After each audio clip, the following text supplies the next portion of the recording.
fresh carnage on the 11th day of Israel's war on Gaza.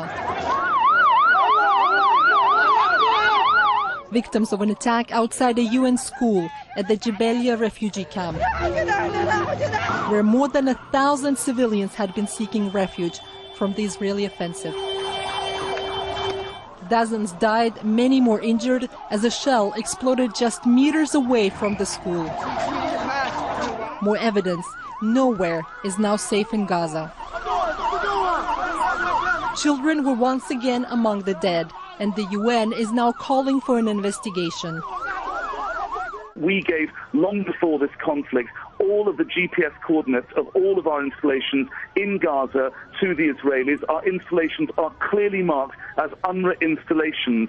What we want is a full investigation, an impartial investigation into these killings. We want to see if there have been violations of international humanitarian law. Hamas has condemned the attack. I think it's a new massacre in this Holocaust in Gaza. The schools are well known for the Israelis.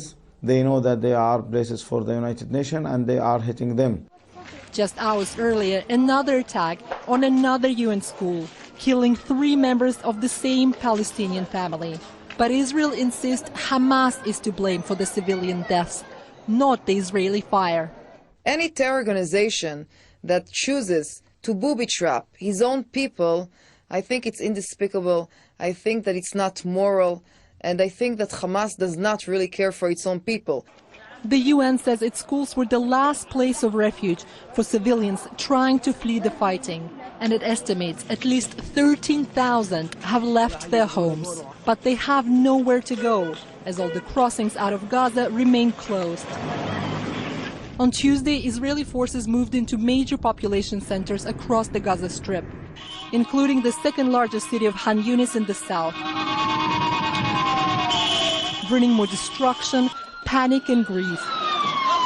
All across the Strip, Israeli forces kept shelling what they said were Hamas-affiliated buildings.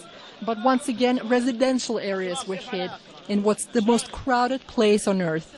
Israel insists it's not targeting civilians, and its strikes are accurate.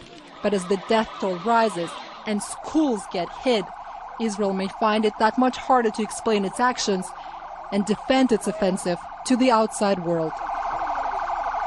Roza Ibragimova, Al Jazeera.